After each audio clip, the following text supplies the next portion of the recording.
மற்ற வண்டிகளுக்குமே பெரிய traffic news இப்போ பார்க்கலாம். ஒரு டிஎன்எஸ்டிசி பஸ்ஸுங்க, நீங்கள் உங்களுக்கு தெரியும்னு நினைக்கிறேன், அருமையாக ரைட் ஏறி வராருங்க. அதாவது லெஃப்ட் சைடில் போகிற வண்டிக்கு இடமே வேண்டாம் அப்படின்னு நினச்சிட்டாரு போல். அப்போ நாங்களாம் எங்கே போகிறதுன்னு தெரியல.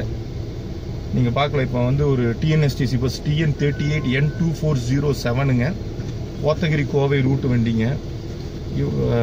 இவ்வளோ ரைட் ஏறி வந்தாருன்னா எப்படி போகிறதுன்னு தெரியலிங்க. இந்த மாதிரி வண்டியினால தாங்க டிராஃபிக் பிளாக்கே வந்து ஜாஸ்தியாகுது. இவங்களுக்கு யார் இந்த அதிகாரம் கொடுக்குறான்னு தெரிய மாட்டேங்குது. இப்போ டிஎன்எஸ்டிசி அஃபிஷியல்ஸ் வந்து இவங்கள மாதிரி ஆளுக்கு நீங்கள் பனிஷ்மெண்ட் கொடுக்கலாம் தாராளமாக, இல்லைன்னா ஃபைன் போடலாம். ஏன்னா ரோடில் டிராஃபிக் காசர்ஸாகவே இவங்க தான் இருக்கிறாங்க. இவங்களும் ப்ரைவேட் பஸ்ஸும் பார்த்தீங்கன்னா அப்பப்போ ரோடோட ரைட் லைனை வந்து அவங்க தான் ஆக்குபை பண்ணியே ஓட்டுறதுங்க, ஆப்போசிட் லைனை.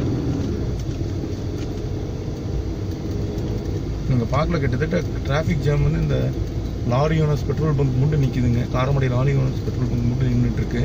இது ஒன்றும் எக்ஸ்பேண்ட் ஆகிருங்க. ஒன்று வண்டி வர வர வர வர அடிஷன் ஆகிங்க. இது வந்து எக்ஸ்பேண்ட் ஆகிறதுக்கான வாய்ப்புகள் ரொம்ப ஜாஸ்தி. ஸோ தயவுசெய்து பீக் ஹவர்ஸில் இந்த ரோடை யூஸ் பண்ணாதீங்க.